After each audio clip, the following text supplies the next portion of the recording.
Hello मेरी सखिया। तो आज हम करने वाले हैं क्लास 9 का साइंस का पहला चैप्टर एक्सप्लोरेशन। और उसको करने से पहले हम ये देखेंगे कि इस बुक में ऐसा क्या बदलाव हुआ है जो पहले नहीं था। और साथ ही साथ हम देखेंगे कि जो क्लास 8 की साइंस की बुक थी और जो 9th की साइंस बुक है, इन दोनों में क्या शिफ्ट आया और क्या परिवर्तन आया है। तो उसको देखने के लिए हम पहुंचेंगे अगले स्लाइड पर। और आप यहाँ पर ध्यान से देखेंगे तो क्लास 8 की जो साइंस की बुक थी, उसका मेन लक्ष्य था हमको क्यूरियस बनाना। क्यूरियस यानी कि बहुत ज़्यादा जिज्ञासु बनाना, कि हम बहुत सारे क्वेश्चंस पूछे, ऑब्जर्वेशन करें, अलग-अलग चीज़ों को देखें। और साथ ही साथ में था, हम अपने चारों तरफ के वर्ल्ड को ऑब्जर्व करें, देखें, समझें उसके बारे में। और हम सिंपल क्वेश्चन पूछा करते थे, जैसे मान लीजिए अगर आप किसी दिन किचन में गए फुदक-फुदक के और किचन के अंदर आपने देखा किसको? अपनी मम्मी को या पापा को कि वो पूरी तल रहे थे। फिर जैसे पूरी बाहर आई तो आपने देखा, अरे! पूरी की नीचे वाली लेयर तो मोटी है और ऊपर वाली लेयर पतली है, ऐसा क्यों? तो ये था हमारी क्लास 8 की साइंस की बुक का लक्ष्य। लेकिन जब हम 9th में आ चुके हैं अब, तो हमारी बुक का लक्ष्य है कि हमें और ज़्यादा डीपर, यानी बहुत ही ज़्यादा गहरी खोज की यात्रा की तरफ ले चलने की हमें आदत डलवाया जाए, ताकि हम लाइफ में एक scientific way of thinking develop कर सकें, जिससे हम वैज्ञानिक की तरह सोचें, ताकि हमारे क्वेश्चन के पीछे रीज़न लगा सकें, लॉजिक लगा सकें। और इसमें हम सिर्फ ये नहीं जानेंगे कि हम क्या जानते हैं, हम ये भी जानेंगे कि हमें जो पता है या हम जो जानते हैं वो कैसे जानते हैं, how we know actually about it. तो सीधा सा कहने का मतलब है कि वास्तव में हम चीजों को कैसे जानते हैं, इस पर हम ज्यादा जोर देने वाले हैं क्लास 9 की बुक में। ये हम शुरू करेंगे, पर उससे पहले हम हर क्लास में एक काम करेंगे कि चैप्टर शुरू करने से पहले हम ये देख लेंगे कि आखिर ये चैप्टर खत्म होने के बाद हम क्या उखाड़ लेंगे अपनी लाइफ में मार्क्स के अलावा। तो हम क्या उखाड़ लेंगे? तो हम बस यही उखाड़ पाएंगे कि इस चैप्टर को पढ़ने के बाद हम डेवलप कर पाएंगे साइंटिफिक वे ऑफ थिंकिंग, यानी कि हम एक वैज्ञानिक की तरह सोच सकेंगे। इसी सोच को विकसित कर पाएंगे अगर हमने ये चैप्टर पढ़ लिया। और सिर्फ ये चैप्टर नहीं, पूरी साइंस की बुक का लक्ष्य यही है कि हम एक वैज्ञानिक की तरह सोच पाए, रीजन लगा पाए, लॉजिक लगा पाए। और इसको हम सबसे बढ़िया आपके पहले चैप्टर के जो सबसे पहला पेज है वहां से समझ सकते हैं। तो जब हम पहला पेज देखेंगे तो यहाँ पर हमें 3 चीजें दिखाई देती। सबसे पहला एक लड़का और 2 लड़कियां, वो नहीं देख रहे हैं। इनके हाथ में क्या? लड़के के हाथ में मैग्नीफाइंग ग्लास, ठीक। और लड़की के हाथ में क्या है? कंपास, जिससे हम दिशा देखते हैं। और एक और लड़की यहाँ पे एक्सपेरिमेंट कर रही है, जिसके हाथ में क्या? आप ध्यान से देखेंगे तो एक टेस्ट ट्यूब है। तो ये मैग्नीफाइंग ग्लास इसलिए दिया है ताकि हम चीजों को ऑब्जर्व करें, ध्यान से देखिए, केयरफुली ऑब्जर्व करें। तो इसीलिए मैग्नीफाइंग ग्लास दिया। और सिर्फ इसी पेज पे नहीं दिया है, पूरा बुक आप खोलेंगे तो किसी न किसी पेज पे क्या दिया होगा? मैग्नीफाइंग ग्लास दिया होगा। इसका मतलब है कि वहां पर आपको ध्यान से देखना है। कंपास का मतलब है कि हम सही डायरेक्शन में मूव करें और क्वेश्चंस पूछे, प्रश्न पूछे, ठीक है। और तीसरा है कि हमारा ये जो तीसरा दिया हुआ है, ये हमारा टेस्ट ट्यूब, जो कि एक्सपेरिमेंट करने के लिए। तो ये सारी चीजें सिर्फ इस पेज पे नहीं, आगे आने वाले पेजेस पर भी होगी, जहां पर क्या दिया होगा? हमारा मैग्नीफाइंग ग्लास दिया होगा, कंपास दिया होगा, ताकि हम चीजों को समझ सकें और उसको अपने तरीके से अपने दिमाग में विकसित कर सकें। इस सारी बुक्स का, इन सारे चैप्टर्स का एकमात्र लक्ष्य है कि हम अपने तरीके को, अपने सोचने के तरीकों को क्या कर सके? इवॉल्व कर सके, साइंटिस्ट की तरह सोचना शुरू करें। तो चलते हैं हम अपने अगली जर्नी पे। तो अगले जर्नी क्या हमारा कि what is the scientific way of thinking, यानी कि वैज्ञानिक सोच क्या है। तो देखिए, क्लास 8th में जो चीजें थी हमारे पास, सबसे पहले हमने क्या किया? हमने ऑब्जर्वेशन किया। फिर उसके बाद हमने क्या किया? ऑब्जर्वेशन के बाद हमने क्वेश्चन पूछे, फिर हाइपोथेसिस दिया यानी कि परिकल्पना किया, और फिर उसके बाद हमने एक्सपेरिमेंट किया और कंक्लूजन दी। ये था हमारा क्लास 8 तक का अप्रोच। पर अब हम 9th में आ चुके हैं, सेकेंडरी साइंसेज आ चुकी है। तो अब हमको इवॉल्व करना, और इवॉल्व हम कैसे करेंगे? सबसे पहले हम क्या करेंगे? ऑब्जर्वेशन, सेम चीज जो हमने पिछली बार किया था। ऑब्जर्वेशन का मतलब हिंदी में होता है अवलोकन। तो ऑब्जर्वेशन का सीधा सा मतलब क्या है? निहारना, देखना किसी भी चीज को। कोई भी चीज है हमारे अगल बगल में, अगर उसको हमने ग्रहण किया, कहने का मतलब क्या है कि कुछ यहाँ पे डांस हो रहा है, हमने आंखों से देखा, कानों से सुना, या फिर कुछ हमने टेस्ट कर लिया या टच कर लिया, तो ये सारी क्या है? सारी इंफॉर्मेशन हमारे शरीर के अंदर गई। तो ये क्या है? ऑब्जर्वेशन। ऑब्जर्वेशन का मतलब क्या है? कि कोई भी चीज या कोई भी इंफॉर्मेशन को अपने अंदर लेना, इसको हम कहते हैं ऑब्जर्वेशन। यानी ध्यान से देखने को हम क्या कहते हैं? ऑब्जर्वेशन। ऑब्जर्वेशन हो गया, उसके बाद हम क्या करेंगे? साइंटिफिक मॉडल बनाएंगे। मॉडल क्या होता है वो हम आगे देखेंगे, तो दो जगह टाइम वेस्ट करने की जरूरत है नहीं। यहीं पर हम बस ये देख लेते हैं कि हम दूसरा स्टेप क्या करेंगे? मॉडल बनाएंगे। मॉडल बनाने के बाद हम तीसरा स्टेप क्या करते हैं? क्योंकि अब हमने मॉडल बना लिया है, तो हम साइंटिफिक लैंग्वेज का यूज करेंगे। और जब साइंटिफिक लैंग्वेज आ जाएगा, तब हम क्या करेंगे? नॉलेज को कई हिस्सों में बांट देंगे। बांटना यानी कि क्लासिफाई कर देंगे। और जब क्लासिफाई हो जाएगा, फिर क्लासिफाई करने के बाद क्या हो गया? हमको नॉलेज प्राप्त हो चुकी है। फिर हम क्या करेंगे? प्रिडिक्शन लगाएंगे। क्या होता है प्रिडिक्शन? यानी कि भविष्यवाणियां करेंगे साइंस का यूज करके। और फिर हम क्या करेंगे? चेक करेंगे, और चेक करने के बाद हम देखेंगे कि हमने जो भी इस प्रोसेस के थ्रू ज्ञान प्राप्त किया है, वो हमारे प्रिडिक्शन पे फिट बैठ रही है कि नहीं, या फिर हमको कुछ इंप्रूवमेंट की जरूरत है। तो लास्ट स्टेप क्या हो जाएगा? हमारा इंप्रूवमेंट। तो इस तरीके से हम क्या करते हैं? Scientific way of thinking class 9th में हम पूरी की पूरी यही अप्रोच फॉलो करेंगे। ठीक है? मैंने यहाँ हिंदी में नहीं लिखा है, क्योंकि आगे सारा का सारा चीज हिंदी में लिखा हुआ है, तो हम देख ही लेंगे। ठीक है, तो अगले स्लाइड पर हम चलते हैं। सबसे पहला हमारा क्या है? ऑब्जर्वेशन, यानी कि स्टेप 1। ऑब्जर्वेशन यानी कि अवलोकन। और अवलोकन का मतलब क्या होता है? किसी भी वस्तु, घटना या परिस्थिति, यानी कि कंडीशंस को हम क्या करें? नोटिस कर रहे हैं अपनी आंखों से, अपने कान से, नाक से, स्किन से, किसी भी तरीके से हमने जो इंफॉर्मेशन गैदर किया, एकत्रित किया, उसको हम क्या कहते हैं? ऑब्जर्वेशन। जैसा कि अगर मैं ये कहूँ कि मेरे पास क्या है, मैं किचन में गया तो मैं उधर देखा कि मेरे पापा जी पानी बॉईल कर रहे थे, तो मैंने यहाँ ऑब्जर्वेशन किया। और वो ऑब्जर्वेशन क्या किया? कि पानी इसमें बॉईल हो रहा है। क्या हो रहा है? बॉईल हो रहा है, उबल रहा है। ये मेरा सिंपल सा ऑब्जर्वेशन है। क्या? ऑब्जर्वेशन। तो पहला स्टेप तो हो गया हमारा क्या? ऑब्जर्वेशन। अब जैसी ऑब्जर्वेशन हो जाएगा, तो हम दूसरे स्टेप में क्या करते हैं? मॉडल बनाते हैं। मॉडल क्यों बनाते हैं? क्योंकि हमारे लिए चीजें आसान हो सके। चीजें आसान कैसे होंगी? तो इस चित्र को देखिए। अगर हम पूरे वर्ल्ड को देखें, यूनिवर्स को देखें, तो आप देखेंगे बहुत सारी चीजें। न्यूरो साइंस है, सेल बायोलॉजी है, एटम्स है, बायोडाइवर्सिटी, इतने तरह के जानवर है, इतने तरह के पेड़ पौधे हैं, इतनी सारी चीजें हैं। अगर हम सारी चीजें ऑब्जर्व करने लगे, तो हमारे लिए दुनिया को समझना बहुत ही ज्यादा कठिन, कॉम्प्लेक्स और जटिल हो जाएगा। तो इतनी सारी चीजों को हम क्या करेंगे? समझ नहीं पाएंगे। तो इस वर्ल्ड को सिंपल बनाने के लिए, ऑब्जर्वेशन करने के बाद हम सिंपल बनाने के लिए क्या करते हैं? मॉडल बनाते हैं। जैसे अभी आपने ऑब्जर्वेशन किया होगा कि कुछ तो बदलाव हुआ है, शायद आपको पता चले या पता ना भी चले। तो हम देखते हैं, ऑब्जर्वेशन करने के बाद हमें क्या बनाना है? मॉडल। और मॉडल क्यों बनाते हैं? ताकि चीजें आसान हो सके, ताकि हम सभी समझ सके, वरना समझने में बहुत कठिनाई होगी। तो देखते हैं हम साइंटिफिक मॉडल क्या होता है। तो साइंटिफिक मॉडल का मतलब होता है कि रियल वर्ल्ड से हम कोई भी चीज उठाएंगे जिसको हमें समझना है, और फिर उसका हम एक नकली सा मॉडल बना लेंगे, ताकि चीजें आसान हो सके। जैसे अगर मुझे आपको ये समझाना है कि कोई कार थोड़ी देर चलने के बाद रुक जाती है, तो मैं कैसे समझाऊंगा? असली कार तो लाऊंगा नहीं, मैं क्या करूंगा? ऐसे हाथ करूंगा, ऐसे मैजिक मारूंगा। तो यहाँ पर आपने क्या देखा? मुझे आपको फ्रिक्शन समझाना, और उसके लिए मुझे क्या करना पड़ेगा? सिर्फ एक नकली कार चाहिए होगा, जिससे मैं आपको फ्रिक्शन समझा सकता हूँ। कैसे? ये सरफेस हो गया हमारा, और ये हमारी होगी कार। अब आप यहाँ ध्यान से देखेंगे, ये क्या है? कार का टायर, और ये मेरा सरफेस। इन दोनों के बीच क्या लग रहा है? फ्रिक्शन लग रहा है। जब भी कोई चीज चलती है, तो उस पर क्या लगती है? फ्रिक्शन, यानी घर्षण जो रोकती है उसको, जिसके कारण ये कार क्या हो जाएगी? रुक जाएगी। तो हमने क्या किया? सिर्फ इस चीज को समझने के लिए एक सिंपल सा मॉडल बनाया, और मॉडल से आपको चीजें समझा दी। यहाँ पर हमने बहुत सारी चीजें इग्नोर कर दी। जैसे इस गाड़ी के अंदर तेल है यानी फ्यूल है कि नहीं है, इसका दरवाजा खुलता है कि नहीं है, ये किस कंपनी की है, कितनी भारी, ये सारी चीजें हमने इग्नोर कर दी। क्यों? क्योंकि हमें मॉडल में सिर्फ इतना समझना था कि क्या चीजें जरूरत है, कि हमें बस ये समझना था कि फ्रिक्शन कैसे गाड़ी को रोकती है। तो मॉडल हम इसलिए बनाते हैं ताकि चीजें आसान हो सके। और मॉडल बनाते से हम दो बातें ध्यान रखते हैं। सबसे पहले क्या बात? तो सबसे पहली बात ये कि हम लॉजिकल अजम्पशंस करते हैं।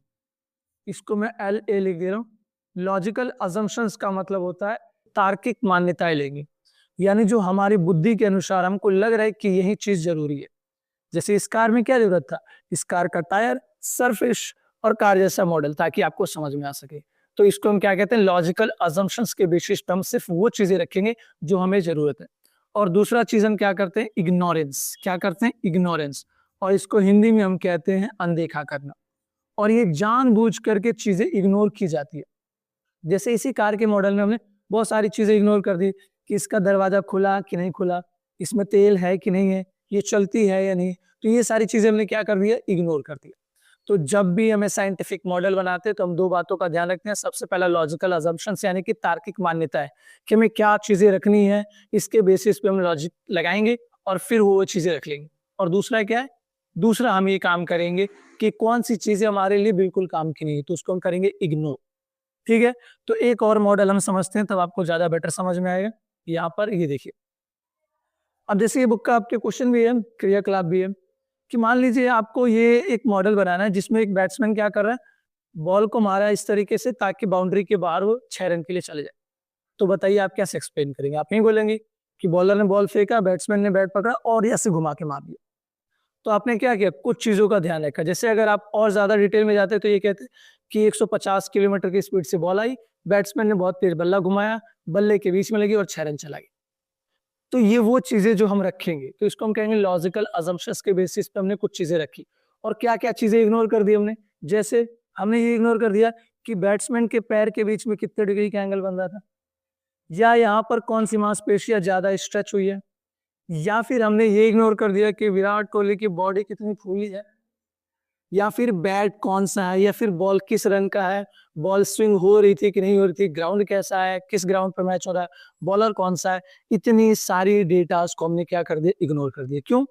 क्योंकि हमें सिर्फ एक ऐसा मॉडल बनाना था जिसमें एक बैट्समैन किसी भी बॉलर को यानी किसी बॉल को बाउंड्री के बाहर भेज रहे हैं। तो अगर हमें मॉडल बनाना आता तो हम सिर्फ वो चीजें रखते हैं जो हमारे लिए जरूरत है, जो नहीं है उसको हम जानबूझ करके इग्नोर करते हैं ताकि चीजें हमारे लिए क्या हो, सिंपल हो सके। तो मॉडल का लक्ष्य क्या है, चीजों को सिंपल बनाना। और मॉडल बनाते कैसे, हम दो चीजें ध्यान देते हैं, पहला तार्किक मान्यता यानी लॉजिकल अजम्पशंस, और दूसरा हम क्या करते हैं, इग्नोर। और यहाँ पर वो चीजें लिखी हुई है, आप अपनी कॉपी में उतार सकते हैं यहाँ पे अगर उतारना है तो, नहीं तो पीडीएफ मिल जाएगी। तो ये क्या है, लॉजिकल अजम्पशन और डेलिबरेटली इग्नोर करते हैं। डेलिबरेटली यानी कि हम जानबूझ करके कुछ चीजों को इग्नोर कर देते हैं। या हिंदी में भी लिखा हुआ है तर्क संगत मान्यता, यानी जो हमारे लिए जरूरी है उसको हम तर्क संगत मान्यताएं बना करके उसको रख लेते हैं, और बाकी छोटी छोटी जो कम महत्वपूर्ण बातें उनको जानबूझ करके नजरअंदाज कर देते हैं। और एक उदाहरण हमने देख ही लिया कि एक बैट्समैन ने क्या किया, बॉल को मारा छक्के के लिए। दूसरा एग्जांपल है कि यदि आपको यह पता लगाना हो कि स्कूल से घर तक साइकिल से पहुंचने में कितना समय लगेगा, तो आप कैसा मॉडल बनाएंगे। तो मान लीजिए आपके पास यही BMW की एक साइकिल है, थोड़ा सा ये बड़ा है जिसके कारण ये साफ नहीं दिख रहा होगा, तो उसको हम छोटा कर लेते हैं। तो अगर आपको ये मॉडल बनाना हो तो आप कौन कौन सी बातों को ध्यान रखेंगे, ये आपको खुद ही कॉपी में करना, मैं आपको बता देता हूँ हम कैसे करेंगे। ठीक है, सबसे पहला कि हमारा स्कूल और हमारे घर के बीच की दूरी कितनी है। तो सबसे पहली हम चीज क्या ध्यान रखेंगे, डिस्टेंस की दूरी कितनी है। और दूसरी चीज हम क्या ध्यान रखेंगे कि साइकिल कितनी रफ्तार से हम भगा रहे हैं। तो ये हो जाएगा कि हमारा स्पीड। और इसके अलावा कोई और चीज जो हमारे लिए जरूरी है इसमें, अगर आप बहुत ज्यादा डिटेल में जाएंगे तो आप ये बोल देंगे कि रोड सीधा है कि नहीं है, तो हम ये देख लेंगे, वरना ये भी जरूरी है। बेसिकली आप दो मेन फैक्टर्स को आप जरूर ध्यान देंगे, क्या है, डिस्टेंस और स्पीड। अब हम यहाँ से समझेंगे क्या कौन सी चीजें हमने इग्नोर कर दी। सबसे पहले कि हमने पैडल कितनी तेज घुमाया, किसी ने बात नहीं की। बाइक का या फिर हमारी जो साइकिल है इसका कलर कैसा, बिल्कुल इग्नोर। हमने हेलमेट पहना है कि नहीं पहना, इग्नोर। तो हमने क्या कि बहुत सारी चीजों को इग्नोर कर दिया। और ये भी इग्नोर कर दिया कि रोड पे गड्ढे हैं या गड्ढे में रोड है, ये भी हमने इग्नोर कर दिया। तो ये क्या हमारा इग्नोरेंस है। तो मॉडल बनाते समय हम क्या करते हैं, सिर्फ उन्हीं चीजों को रखते हैं जो हमारे लिए जरूरी है, जो जरूरी नहीं है उसको हम क्या करते थे, इग्नोर कर देते हैं। समझ में आ गया। तो हम आगे देखते हैं। मॉडल बना लिया हमने। मॉडल बनाने के बाद हम क्या करते हैं, हम ये देख लेते हैं कि साइंटिफिक मॉडल का यूज ब्रांचेस यानी कि फिजिक्स, केमिस्ट्री और बायोलॉजी में कैसे होती है।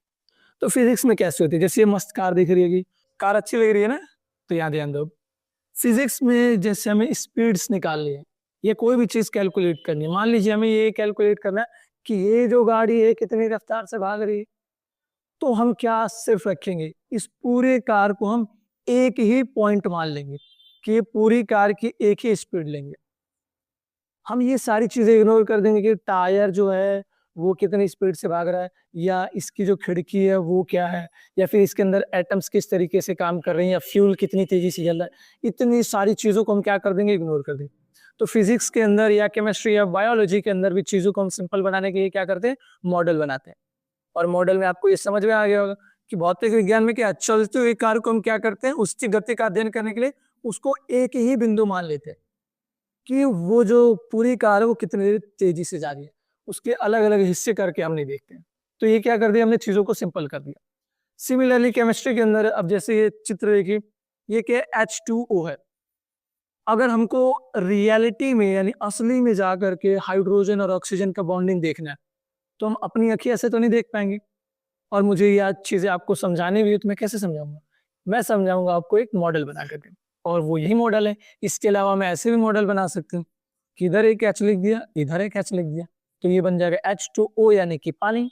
तो केमिस्ट्री के अंदर जो हाईली कॉम्प्लेक्स यानी कि जो बहुत ही जटिल एटम्स है, मॉलिक्यूल्स है, उनको समझने के लिए हम क्या करते हैं, मॉडल बना लेते हैं। एटॉमिक मॉडल जो हमें पढ़ना भी है इस साल केमिस्ट्री के अंदर हो गया। सिमिलरली हम बायोलॉजी के अंदर भी करते हैं। अगर हमें ये समझना है कि हमारा दिल दिल कैसे काम करता है, तो हम क्या करेंगे, हम सिर्फ ये देखेंगे कि ब्लड इस रास्ते से आ रहा है और फिर इस रास्ते से हमारे शरीर में चला जा रहा है। जब हम ये 10th में पढ़ेंगे तब आपको ज्यादा बेटर क्लियर होगा। और साथ ही साथ में यहाँ पर ब्लड आ रहा है, वो दूसरे रास्ते से हमारे फेफड़े यानी कि पल्मोनरी यानी लंग्स में चला जा रहा है। ठीक है, तो हमने यहाँ पर क्या देखा कि अगर हमें हार्ट का वर्किंग यानी फंक्शन समझना है, तो हमें बहुत सारी चीजें इग्नोर करनी है। जैसे हमें ये नहीं समझना है कि इसके अंदर ये जो टिश्यूज है वो सही से काम कर रही है या नहीं कर रही है। हमें ये नहीं देखना है कि हर टिश्यूज का क्या काम है। हमें ये नहीं देखना है कि वो जो सेल्स है वो किस तरीके से अपने अंदर एनर्जी बना रही है। हमें बस यहाँ पे हार्ट का फंक्शनल देखना था और हमने वो देख लिया।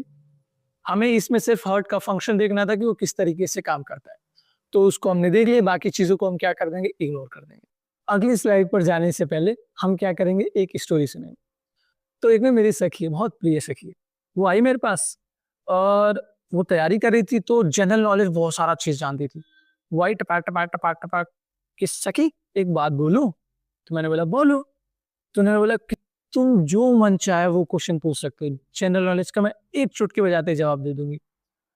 तो मैंने बोला भाई साहब बहुत तेज। फिर मैंने बोला अच्छा बताओ 2 अक्टूबर को क्या हुआ था। तो उन्होंने बोला कि 2 अक्टूबर को गांधी जी का जन्म हुआ था। तो फिर मैंने पूछा कि 6 अक्टूबर को क्या हुआ था। तो बोले नहीं पता तुमको, 6 अक्टूबर को गांधी जी 4 दिन के हुए थे। ये थोड़ा सा गुस्सा आया, फिर मैंने बोला कोई बात नहीं।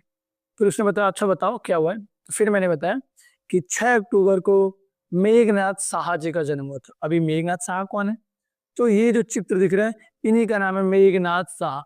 ये इंडिया के बहुत बड़े साइंटिस्ट थे। इन्होंने तारों के टेम्परेचर और उनके कलर के बीच में बहुत ही शानदार रिलेशन निकाला था। ये तारों का कलर देख करके बता देते थे कि उसका टेम्परेचर क्या होगा। इसके लिए उन्होंने बहुत सारे क्या किए, एक्सपेरिमेंट किए और मॉडल्स बनाए। और इनके मॉडल्स में जो खास बात थी और जो हमें पढ़ना है वो ये है कि इन्होंने मॉडल में कौन कौन सी चीजें ध्यान रखी। सबसे पहले इन्होंने क्या देखा, टेम्परेचर, प्रेशर, एटम्स कैसे आयनाइज्ड हो रहे। कहने का मतलब क्या कि इन्होंने सिर्फ तापमान को देखा कि अच्छा तापमान कितना होगा और उस पर प्रेशर कैसा होगा, और परमाणु के जो इलेक्ट्रॉन है वो कैसे खो रहे हैं। ये हम आगे पढ़ेंगे परमाणु के इलेक्ट्रॉन क्या होते हैं। ठीक है, सिर्फ इन्हीं तीनों चीजों को उन्होंने क्या रखा, ध्यान में रखा, बाकी चीजों को इग्नोर कर दिया। तो ये क्लासिकल एग्जांपल है कि हम किस तरीके से चीजों को इग्नोर करके किसी भी फिनोमेना को, प्राकृतिक चीजों को हम क्या करते हैं, आसानी से समझ सकते हैं। तो इन्होंने क्या किया, बहुत ही शानदार तरीके से इन्होंने जटिल बातों को क्या किया, इग्नोर किया। इन्होंने ये नहीं देखा कि वो जो तारा है उसके एटम्स किस तरीके से रिएक्ट कर रहे हैं, या उनके बीच में किस तरीके रिएक्शन हो रही है, उनके अंदर से कौन सी वेव्स निकली है। इन सारी बातों को उन्होंने क्या किया, इग्नोर किया।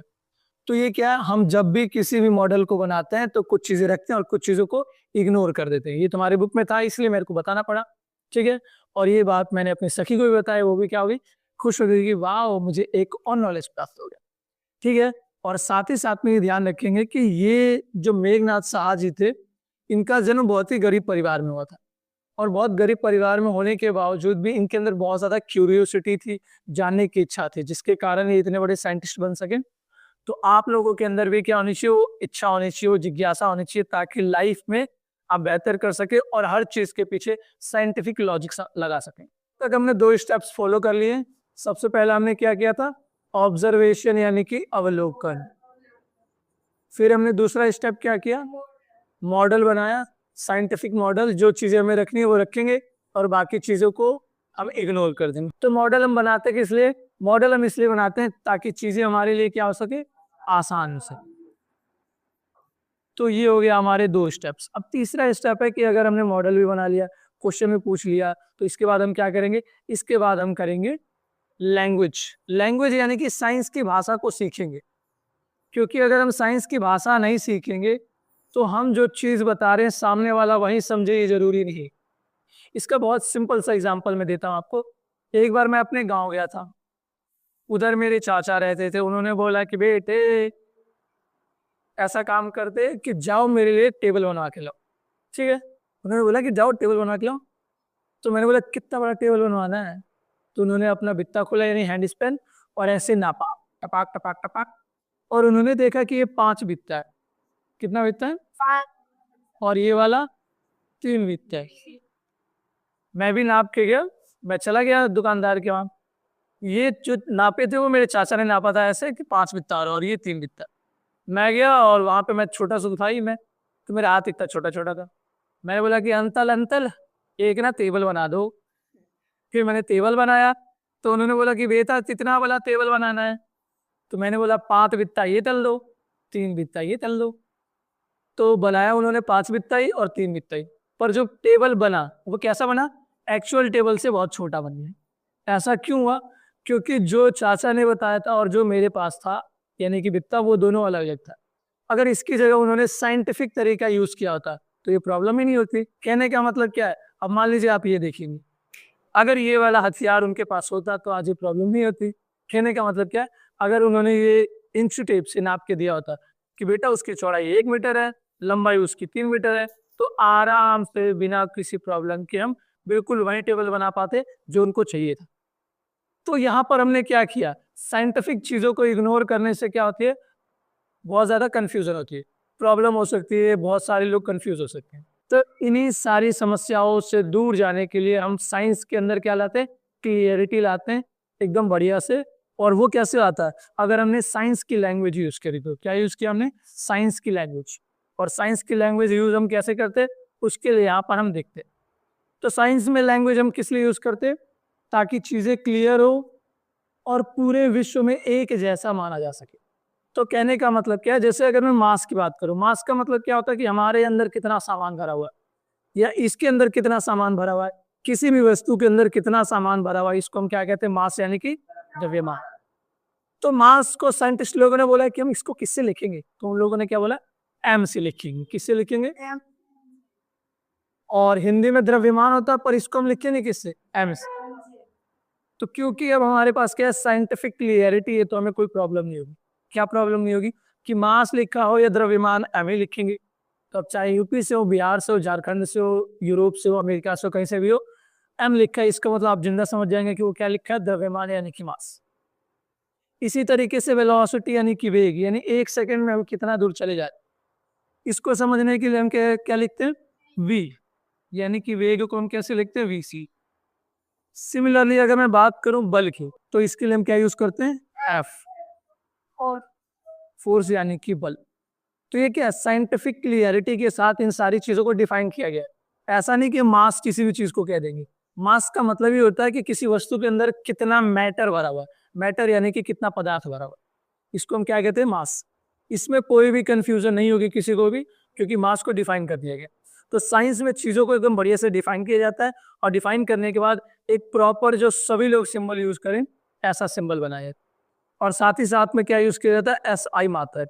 अभी SI मात्रक क्या होता है, तो उसको समझने के लिए हमारे पास ये है एक स्टोरी। तो ये स्टोरी देखेंगे तो 1993 के अंदर कनाडा से एक एरोप्लेन जिसका नाम था गिमली ग्लाइडर, वो उड़ के जा रहा था। तो उस समय तक जो कनाडा के अंदर सिस्टम यूज होता था, उसके अंदर पाउंड यूज होता था। वजन करने के लिए क्या यूज होता था? पाउंड। लेकिन जब ये वाला गिमली ग्लाइडर गया वहां पे, इसके अंदर क्या सिस्टम यूज होने वाला था? किलोग्राम। किलोग्राम आपको याद होगा, जब हम किसी चीज का वजन, द्रव्यमान नापते हैं, क्या नापते हैं? द्रव्यमान। तो हम क्या यूज करते हैं? किलोग्राम। और यही चीज अगर आप यूपी बिहार के गांव में जाएंगे तो वहां पे देखेंगे बाट यूज होता है। बाट यानी कि एक बड़ा सा पत्थर होता है, ठीक है, लेकिन वो पत्थर हर जगह अलग अलग है, तो कंफ्यूजन हो सकता है। तो इसी तरह यूरोप के अंदर एक सिस्टम यूज होता है, उसको हम कहते हैं पाउंड। क्या कहते हैं? पाउंड। तो जो पाउंड होता है, अगर हम लगभग लगभग 2.1 पाउंड मिलाएंगे तब जाके वो 1 किलो के बराबर होगा। तो पूरा कैलकुलेट किया गया कि कितना फ्यूल जाना चाहिए इसमें। तो फॉर्मूले के अनुसार इसमें कितना है? 22,300 किलोग्राम फ्यूल भरना है। और जो स्टाफ था वहां का, उन लोगों को लगा कि नो ब्रो, किलोग्राम में नहीं भरना है, किस में भरना है? पाउंड में भरना है। तो लोगों ने पाउंड में भर दिया। तो इसका मतलब क्या है कि लगभग लगभग इन लोगों ने 10,000 किलो सिर्फ फ्यूल भरा, जबकि चाहिए कितना था? 22,300 किलोग्राम। अब इससे प्रॉब्लम क्या हुई कि जब ये एरोप्लेन इधर से उड़ा, 17 मिनट सिर्फ हवा में उड़ा, फिर उसके बाद इसकी हवा टाइट हो गई। क्या टाइट होगी? क्यों टाइट हुई? क्योंकि इसके अंदर फ्यूल नहीं था। इसका इंजन काम करना बंद कर दिया। तो जब इंजन काम करना बंद कर दिया तो फिर क्या करना पड़ेगा? सिस्टम क्रैश होने वाला था। लेकिन जो पायलट भैया थे वो थोड़े एक्सपर्ट थे, उन्होंने बोला ना ब्रो, इधर ही उतार लो। तो फिर उन्होंने एक मिलिट्री एयरपोर्ट था वहां जाकर के उतार दिया। इस तरीके से सारे पैसेंजर बच गए। तो यहाँ हमने क्या देखा कि एक सिर्फ छोटी सी गलती, क्या? किलोग्राम की जगह पाउंड यूज करने से इतना सारा प्रॉब्लम हो गया। तो ये सारी प्रॉब्लम से बचने के लिए हम क्या करते हैं? पूरी दुनिया में एक ही यूनिट यूज करते हैं, और उस यूनिट को हम कहते हैं SI यूनिट। क्या कहते हैं? SI unit. SI का मतलब होता है स्टैंडर्ड इंटरनेशनल यूनिट। यूनिट। तो SI यूनिट का मतलब ये होता है। इसका मतलब होता है कि हम पूरी दुनिया में एक ही यूनिट को क्या करेंगे? मानेंगे, और पूरी दुनिया में यही चीज का पालन करेंगे। जैसे अगर किसी का द्रव्यमान नापना है, किसी का भी द्रव्यमान नापना है, तो हम क्या यूज करते हैं? किलोग्राम। यानी कि मास का SI मात्रक क्या हो जाएगा? किलोग्राम। और फिर हमने वेलोसिटी देखा था, यानी कि वेग, उसका SI मात्रक क्या हो जाएगा? मीटर प्रति सेकंड। अगर मैं आप लोगों से बात करूं ऐसे कि दूरी, डिस्टेंस का क्या होता है SI मात्रक? दूरी हम किस में नापते हैं? किलोमीटर में। उसका SI मात्रक होता है मीटर। किलोमीटर तो उसका एक्सपेंडेड फॉर्म है, मतलब। और अगर हम बड़ा यूनिट देखें तो दूरी का SI मात्रक क्या होता है? मीटर। तापमान यानी टेम्परेचर का क्या होता है? Degree Celsius. तो इसी तरीके से हम क्या करते हैं, पूरी दुनिया में कोई कंफ्यूजन ना हो, चीजें सही से चले, हम क्या करते हैं? एक ही यूनिट को फॉलो करते हैं, और उस यूनिट को क्या कहते हैं? हम SI यूनिट। तो ये क्या साइंटिफिक लैंग्वेज यूज किया जा रहा है, ताकि चीजें क्या हो? प्रिसाइज हो, क्लियर हो, एकदम बढ़िया हो, समझ में आए, किसी को दिक्कत ना। तो ये जो हमारा टॉपिक था, विज्ञान की भाषा, आपको समझ में आ गया होगा कि हम विज्ञान की भाषा इसलिए यूज करते हैं ताकि चीजें क्या हो? क्लियर हो, और पूरे विश्व में कोई कंफ्यूजन ना हो। तो SI यूनिट आपको समझ में आ गया होगा कि SI यूनिट भी क्या है? साइंस की लैंग्वेज का हिस्सा है, ताकि हम क्या कर सके? चीजों को एक ही तरीके से लिख सकें। तो ये हो गया हमारा SI यूनिट। पर एक और लैंग्वेज होती है साइंस में, सिर्फ साइंस की लैंग्वेज नहीं होती है, साइंस में एक और चीज होती है, और वो क्या है? मैथ्स। मैथ्स बहुत ज्यादा जरूरी है। तुम जितने भी पुराने पुराने जमाने के जितने भी वैज्ञानिक देखोगे, वो सभी मैथमेटिशियन थे लगभग, अच्छे खासे। आगे जितने हम थियरम्स पढ़ेंगे, उसमें अधिकांश बहुत सारे साइंटिस्ट ऐसे हैं जिन्होंने मैथ्स के बहुत सारे थ्योरम दिए। जैसे कैलकुलस और डिफरेंशिएशन की खोज न्यूटन और लिबनीज ने की थी। इसी तरह पाइथागोरस को जानते हो? पाइथागोरस ने पाइथागोरस थ्योरम दी। तो ये सारे लोग जो थे, वो लोग फिलोसफर थे, साइंटिस्ट थे, इसके अलावा मैथमेटिशियन भी थे। तो मैथमेटिक्स को एज ए लैंग्वेज यानी कि भाषा के तौर पे यूज किया जाता है। क्यों यूज किया जाता है? क्योंकि मैथ्स में किसी को कोई कंफ्यूजन नहीं, जो चीजें एकदम क्रिस्टल क्लियर। कहने का मतलब है, एक लड़का है, वो और उसका दोस्त 2-2 घंटा भागे। कितना घंटा भागे भाई? मैंने बोला कि ये लड़का तेज भाग रहा है, ये लड़का धीरे भाग रहा है। तो आपको क्या समझ में आएगा कितना तेज भाग रहा है कितना धीरे भाग रहा है। लेकिन अगर मैंने नंबर बता दिया कि ये 10 की स्पीड से भाग रहा है, यानी 1 घंटे में कितना भाग जा रहा है, ये 10, और ये कितना भाग जा रहा है, 8, तो अब आपको कोई भी कंफ्यूजन नहीं होगा। तो ये तेज और ये धीरे यहाँ भी क्लियर हो जा रही है, और हमें ये भी समझ में आ जा रहा है कि हम क्या करें, मैथ्स को लैंग्वेज के तौर पे यूज करें ताकि चीजें क्लियर हो कि कौन सी चीज कितनी तेज जा रही है। तो साइंस के अंदर हम किसी भी चीज को छोटा करने के लिए क्या यूज करते हैं, मैथमेटिक्स। ठीक है, इससे एक बढ़िया सा एग्जाम्पल हम इक्वेशन बनाने के तरीके से सीख सकते हैं। जैसे कि मैंने अभी बताया कि जो लड़का ए है उसकी स्पीड कितनी है, 10 सर बन गया, और वो कितना घंटा भागा, तो टोटल कितना दूर जाएगा वो, 20 किलोमीटर। इसके लिए क्या हमको फॉर्मूला लगाने की जरूरत पड़ी, नहीं। हमने सिर्फ देखा कि अच्छा 1 घंटे में 10 भागता है तो 2 घंटे में 20 भागेगा। अगर मैं बी लड़के की बात करूं, उसकी स्पीड कितनी थी, कितने घंटे भागा, तो कितना भाग पाएगा वो, 16 किलोमीटर। तो यहाँ हमने परिस्थिति को देखा आराम से कि अच्छा 10 भाग रहा है 2 घंटे में, 20 बता दिया। 8 है, 8 भाग रहा है 2 के घंटे में, तो 16 भाग जाएंगे। यहाँ हमने सिर्फ अपना लॉजिक यूज किया और अपना आंसर आ गया। तो जब हम परिस्थिति समझ जाएंगे तब हम ये देखेंगे कि हम इन चीजों को कैसे लिख सकते हैं। तो ये क्या है तुम्हारे हिसाब से, स्पीड है यानी कि चाल है ना, और ये जो दूसरा वाला चीज है वो क्या है, समय है। तो आपने देखा, अच्छा मैंने यहाँ समय लिख दिया तो यहाँ टाइम लिख दे रहा हूं। तो स्पीड को टाइम से गुना करने पर हमें क्या मिलता है, डिस्टेंस यानी कि दूरी। तो हमने क्या किया है, सबसे पहले हमने परिस्थिति देखा, परिस्थिति देखने के बाद हमने देखा क्या क्या दिया हुआ है और फिर उसमें क्या करने पर क्या आ रहा है। ये सारी चीजें देखने के बाद हमने क्या बना दिया, एक इक्वेशन यानी कि समीकरण बना दिया। और ये क्या है, हम अब आसानी से बता सकते हैं कि अगर कोई तेज भाग रहा है तो कम समय लेगा, और अगर कोई धीरे भाग रहा है तो ज्यादा समय लेगा। तो इतनी बड़ी बात को हमने क्या किया, सिर्फ एक लाइन में लिख दिया कि स्पीड और डिस्टेंस, टाइम को गुना करो डिस्टेंस मिल जाएगा। समझ आ गया। तो मैथ्स का हम इसलिए यूज करते हैं ताकि चीजें क्या हो सके, छोटी हो सके। समझ आ गया। साइंस के अंदर हम मैथ्स का यूज इसलिए करते हैं ताकि चीजें छोटी हो सके, हम सभी को समझ में आ सके और चीजें आसान हो सके। समझ आ गया। और इक्वेशन कैसे बनाते हैं उसको मैंने बता दिया। सबसे पहले हम क्या देखेंगे, परिस्थिति की सिचुएशन कैसी है। जब हमको पता चल गया सिचुएशन कैसे, फिर हम देखेंगे कि सिचुएशन में क्या क्या आ रहा है, और जब हमको ये पता चल जाएगा फिर हम देख लेंगे कि समीकरण बनाना कैसे। अगर हमने ये 3 स्टेप्स फॉलो कर लिए तो हमको समीकरण रटने की जरूरत नहीं पड़ेगी। अब ये फॉर्मूला तुम्हारे बन गया, अब तुम याद करो या ना करो तुम्हें हमेशा याद रहे क्या, कि अच्छा वो स्पीड है और टाइम को गुना कर देंगे, याद है डिस्टेंस। तो समीकरण का यहाँ स्टेप दिया हुआ है कि सबसे पहले हम क्या करते हैं, जो हमारी सिचुएशन दी हुई है उसको हम देखते हैं कि अच्छा 10 की स्पीड से भाग रहा था, कितने की स्पीड से भाग रहा था, 10, दूसरा वाला 8 की स्पीड से 2 घंटे भाग रहा था, 16 किलोमीटर पहुंचा या 20 किलोमीटर पहुंचा। तो सबसे पहले हमने क्या किया, सिचुएशन को देखा यानी परिस्थिति को देखा। फिर उसके बाद हमने देखा कि उसके अंदर कौन कौन से क्वांटिटीज यानी कि राशियां दी हुई है। राशियां यानी कि उसमें क्या दिया हुआ था, दूरी दिया हुआ था, क्या दिया हुआ था, चाल दिया हुआ था, और समय दिया हुआ था, घंटा यानी कि समय दिया हुआ था। तो ये हो गया क्या हमारा राशि। और राशियों के बाद हमने क्या किया, इक्वेशन बना दिया हमने। तो अगर हम ये 3 स्टेप्स फॉलो करेंगे तो हम समीकरण यानी कि फॉर्मूला बना भी लेंगे और याद भी रहेगा। तो साइंटिफिक वे ऑफ थिंकिंग यानी कि साइंटिस्ट की तरह सोचने के लिए हम सबसे पहले क्या करते हैं, ऑब्जर्वेशन यानी कि अवलोकन। फिर हम दूसरा चरण क्या करते हैं, मॉडल बनाते हैं, और मॉडल बनाने के बाद लैंग्वेज यानी साइंस की भाषा को हम लेते हैं ताकि हमारे लिए चीजें आसान हो सके और सबके लिए समझ में आ सके, कंफ्यूजन ना हो सके। तो ये 3 स्टेप्स हो गया। अब चौथा स्टेप है कि जो हमने नॉलेज प्राप्त किया उसको अब हमें बांटना है।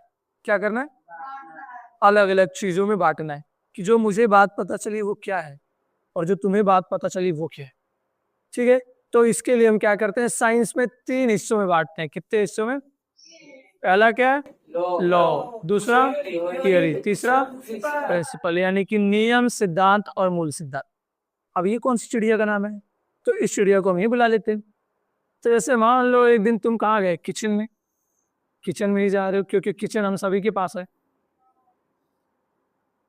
तो किचन में गए और तुमने क्या देखा कि आग लगाया गया है गैस में।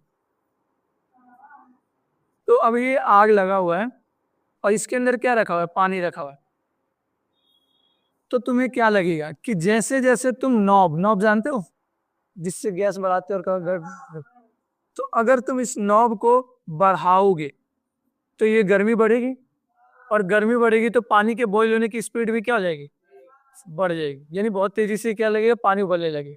तो ये तुमने क्या किया, देखा, ऑब्जर्व किया, क्या किया, तो सबसे पहला काम ऑब्जर्वेशन होगा। ठीक है, मॉडल वॉडल ये सारी चीजें हम करेंगे, जो हमारे को नॉलेज प्राप्त हुआ उसको हमें हिस्सों में बांटना, तो हम यहाँ आते हैं सीधे। अब हम क्या करेंगे, अब हमने देखा कि जब हम नॉब बढ़ाते हैं ये उबलने लगता है, फिर तुमने बोला अच्छा ऐसे नहीं, एक और मॉडल बना के देखते हैं। फिर तुमने पानी की जगह कुछ और ले लिया, मतलब पानी की जगह तुमने क्या ले लिया, तेल। फिर वहां तुमने गरमाया, फिर दोबारा से वो क्या करेगा, बॉयलर ले लेके जैसे जैसे नॉब बढ़ाओगे। तो यहाँ तुम्हारे मॉडल में ये बात आई क्या, कि जैसी नॉब बढ़ाओ तापमान बढ़ने से क्या होता है, वो बोल मतलब उसके उबलने की क्षमता क्या हो जाती है, बढ़ने लगती है। तो यहाँ से तुमने प्रकृति में एक चीज नोट किया कि तापमान बढ़ाओ तो पानी उबलने लगता है ना। तो इसी को हम क्या कहते हैं, नियम। नियम यानी कि लॉ। लॉ का सीधा मतलब है कि फिनोमेना, यानी कि नेचर में जो भी हो रहा है, प्रकृति में जो भी हो रहा है।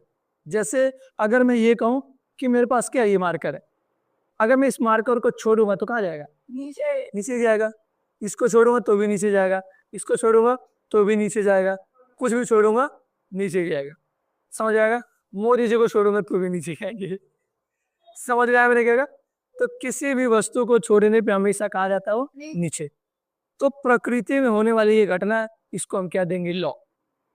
समझ आ गया, लॉ का सीधा सा मतलब है कि प्रकृति में, नेचर में कोई भी घटना हो रही है उसको हम क्या कहते हैं, लॉ। तो इसीलिए इसको हम कहते हैं गुरुत्वाकर्षण का नियम, ग्रेविटेशनल लॉ। समझ आ गया। और यहाँ पर लोग क्या है कि तापमान बढ़ाने पर, क्या बढ़ाने पे, पानी बॉईल होने लगता है, यानी उबलने लगता है। समझ में आ गया, पानी क्या होता है, उबलने लगता है। समझ आ गया। तो मेरे कहने का मतलब बस इतना है कि नियम वो होता है जो प्रकृति में हो रहा है। कुछ भी चीज तुम देख रहे हो वो सब क्या है, नियम है।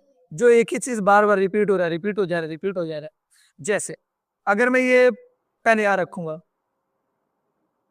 तो यहाँ देखो इसकी परछाई आएगी, मेरे हाथ पे आ रही है, ये आ रही है, आ रही है परछाई।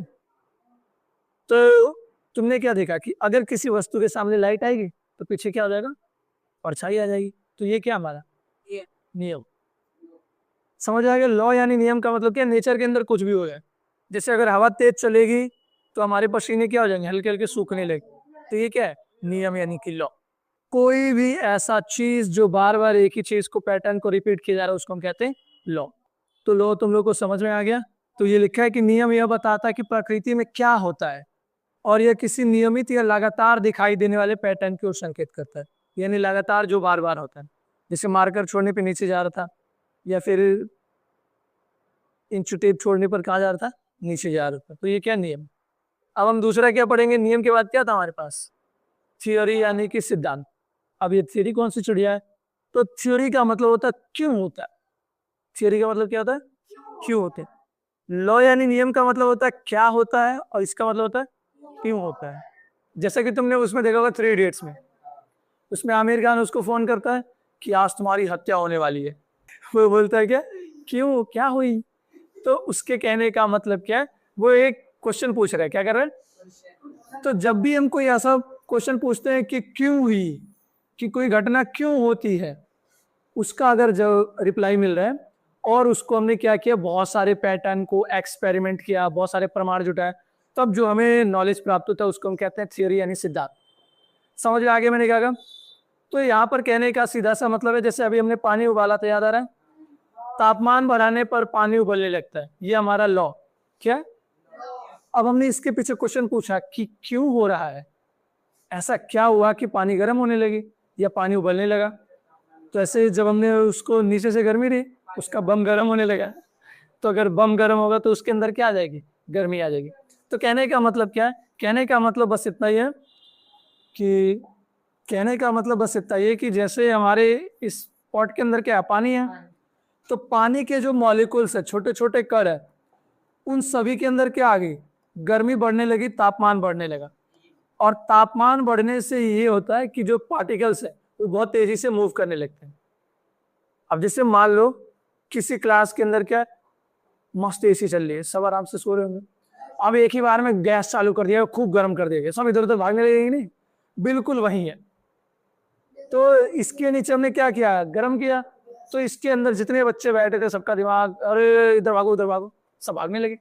तो ऐसा क्यों हो रहा है, क्योंकि जैसे जैसे तापमान बढ़ेगा, किसी भी वस्तु का जब तापमान बढ़ता है तो उसके पार्टिकल्स यानी जो कण होते हैं वो क्या करते हैं, बहुत तेजी से मूव करने लगते हैं, इसीलिए पानी उबलने लगा। तो यहाँ पर हमने क्या देखा, इसके पीछे का रीजन जाना, और वो रीजन क्या है कि ऊष्मा यानी कि गर्मी के कारण जो पानी के मॉलिक्यूल्स यानी कि जो अणु है उसको अधिक ऊर्जा देती है, और जिसके कारण वो भाप बन के बाहर निकलने लगता है। तो ये क्या हो जाएगा हमारा थियोरी यानी कि सिद्धांत। तो सबसे पहला क्या, लॉ यानी कि क्या होता है, फिर क्या आता हमारा सिद्धांत यानी कि थ्योरी, और थ्योरी में क्या होता है, क्यों होता है। और उसको ध्यान रखना है, थियोरी में ये होता है कि हम बहुत लंबे समय तक उसको चेक करते हैं, एविडेंस इकट्ठा करते हैं, प्रमाण इकट्ठा करते हैं, तब जाकर के हम बताते हैं कि उसके अंदर क्या हो रहा है, मूवमेंट हो रही है, गति हो रही है, इसी के कारण इसलिए ऐसा हो रहा है। तो थियोरी को बहुत लंबे समय तक टेस्ट किया जाता है अलग अलग चीजों पे, तब जाकर के हमें पता चलता है कि जो हमने नॉलेज प्राप्त किया वो क्या है, थियोरी है यानी कि सिद्धांत है। तो सिद्धांत हो गया हमारा। और तीसरा चीज है उसको हम कहते हैं प्रिंसिपल। ये तुम्हारे स्कूल के प्रिंसिपल नहीं है, प्रधानाचार्य नहीं, ये क्या है, मूल सिद्धांत। अब ये मूल सिद्धांत क्या होता है, मूल सिद्धांत का मतलब कि जो हमें ज्ञान प्राप्त हुआ है क्या वो वहीं यूज हो सकता है कि बहुत सारी जगहों पे यूज हो सकता है, बहुत सारी जगहों पे। और वो कैसे यूज हो सकता है, तो बहुत सिंपल सा है। अगर मेरे पास बर्फ रहेगा और मैं उसको गर्माऊंगा तो क्या उसके कण मूव करेंगे, करेंगे, तभी तो वो पिघलेगा। अगर मेरे पास पानी है, मैं उसको गर्म करूंगा तो क्या उसके पार्टिकल्स मूव करेंगे, वो जल्दी से क्या बन जाएगा, वेपर बन जाएगी। तो कोई सा भी चीज लो, किसी भी स्टेट में लो, उससे कोई फर्क नहीं पड़ता, तापमान बढ़ाने पर क्या हो जाएगा, उसके स्टेट यानी कि अगर वो ठोस है तो किस में बदल जाएगा, द्रव्य में, और द्रव्य में है तो गैस में। समझ आ गया। तो तापमान बढ़ाने से हमको ये बात पता चली कि किसी भी वस्तु का मैटर का मतलब किसी भी वस्तु का जो स्टेट होता है, स्टेट यानी कि ठोस द्रव्य गैस यानी सॉलिड लिक्विड गैस, इसमें क्या आ जाता है, बदलाव आ जाता है। पहला क्या था हमारा नियम जो प्रकृति में हो रहा है, दूसरा क्या हमारा सिद्धांत यानी कि क्यों हो रहा है, जिसके पीछे बहुत सारा लॉजिक होता है, और तीसरा क्या होता है प्रिंसिपल। प्रिंसिपल यानी कि मूल सिद्धांत, और कितने जगहों पे हम यही चीज अप्लाई कर सकते हैं। ठीक है, तो ये हो गया हमारे नॉलेज को हमने बांट दिया। अब नॉलेज बांटने के बाद हम क्या उखाड़ लेंगे, ये सारे नॉलेज को हमने जब प्राप्त कर लिया तो इससे हम क्या कर सकते हैं, तो इससे हम कर सकते हैं प्रेडिक्शन। क्या कर सकते हैं, यानी कि भविष्यवाणी। और भविष्यवाणी ऐसे नहीं कि अंधाधुंध कर देना है कि है मेरे को तो मजा आ रहा है, ऐसा लग रहा है कि बादल करिए बारिश होगा, ऐसा भविष्यवाणी नहीं। हमें लॉजिक लगा के साइंटिफिक तरीके से क्या करना, भविष्यवाणी करनी है। पर उससे पहले हम समझ लेते हैं कि ये सारी चीजों को पढ़ने से हमें क्या पता चला। तो अब अगर हमने ध्यान से देखा कि थियोरी को यानी सिद्धांत को बनाने के लिए हमें बहुत लंबे समय तक बहुत सारी चीजों को चेक करना पड़ता है, एविडेंस जुटाना पड़ता है, एक्सपेरिमेंट करना पड़ता है। तो इन सब चीजों को प्राप्त करने से हमें ये फायदा है कि साइंस के अंदर अगर कुछ भी गड़बड़ी हुई या कोई थियोरी के अंदर कोई सिद्धांत के अंदर हमें लग रहा है कि गड़बड़ी है, तो हम उसको क्या कर लेते हैं, दोबारा सुधार लेते हैं। क्योंकि साइंस के अंदर कोई भी चीज 100% सच नहीं मानी जाती है। हमेशा उसमें स्कोप होता है कि अगर तुमने कोई ऐसा एविडेंस या एक्सपेरिमेंट करके दिखाया जो उस बात को क्या कर रहा है, गलत साबित कर रहा है, तो साइंस खुद को क्या करती है, इंप्रूव करती है, सुधारने की कोशिश करती रहती है। तो मेरे कहने का मतलब सीधा सा है कि जो साइंटिफिक जितनी थियरीज है उन सभी को पत्थर की लकीर नहीं माना जाता है। क्या नहीं माना जाता, पत्थर की लकीर नहीं की एक बार बाबा जी ने बोल दिया तो मान लेंगे, उसके पीछे लॉजिक लगाना है। अगर हमको लग रहा है कि ना ना न्यूटन भैया ने गलती बताया है, तो उसको क्या कर देंगे, ठीक कर देंगे। समझ में आ गया मैंने क्या कहा। इसी कारण से जो साइंस है वो क्या बहुत ही ज्यादा विश्वसनीय यानी कि रिलायबल है। तो इस टॉपिक का कहने का मतलब है कि जो हमने अभी थियरी पढ़ा, सिद्धांत पढ़ा, वो सारी चीजें करने के बाद जो हमें ज्ञान प्राप्त हो रहा है वो ज्ञान विश्वसनीय है, उस पर हम भरोसा कर सकते हैं। क्यों, क्योंकि उसके पीछे बहुत लंबे समय से रिसर्च चली जाती है। फिर भी अगर उसमें लग रहा है कि कुछ ना कुछ तो गड़बड़ी है और हमने प्रूफ दिया कि ना जो तुमने बताया वो गलत है, तो साइंस क्या करता है, एक्सेप्ट कर लेता है, बोलता है कि हाँ भाई जो तुम थ्योरी दे रहे हो, एक्सपेरिमेंट दे रहे हो, उन सारी चीजों से हमको पता चला कि हाँ ये चीजें ठीक है। तो इसीलिए साइंस क्या होता है, बहुत ही ज्यादा विश्वसनीय होता है।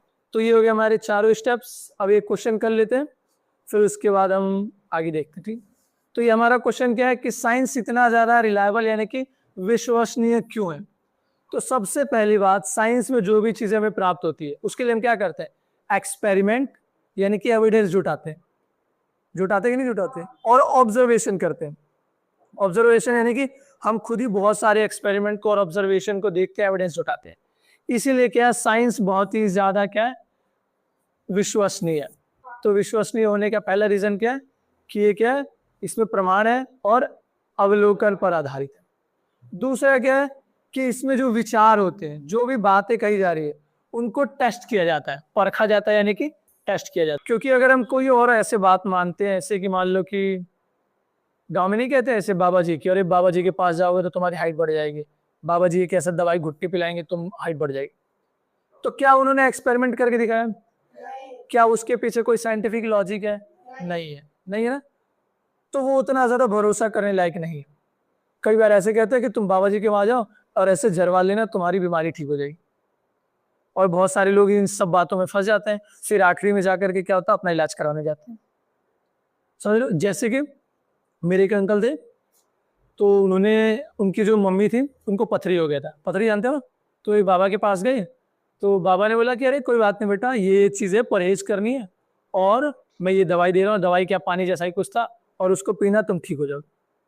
वो गई, पूरा 1 साल तक वो सारी चीजें परहेज की, कमजोर हुई और बहुत ज्यादा परहेज की। और उसके बाद क्या हुआ, 1 साल बाद दोबारा से उनको बहुत तेज दर्द होने लगा। फिर वो गई चेक करवाने, तो पथरी और बड़ा हो गया था। मतलब जब दूसरे बाबा के वहां गया अगले साल, तो उन्होंने क्या किया, ऐसे किया और बोले कि ये लो तुम्हारा पथरी निकल गया, और बोले कि ये चीजें परहेज करनी है और तुम जाओ। वो गई, 3-4 महीने बाद दोबारा से अल्ट्रासाउंड करवाया, तो उन्होंने देखा कि पथरी और बड़ा हो गया।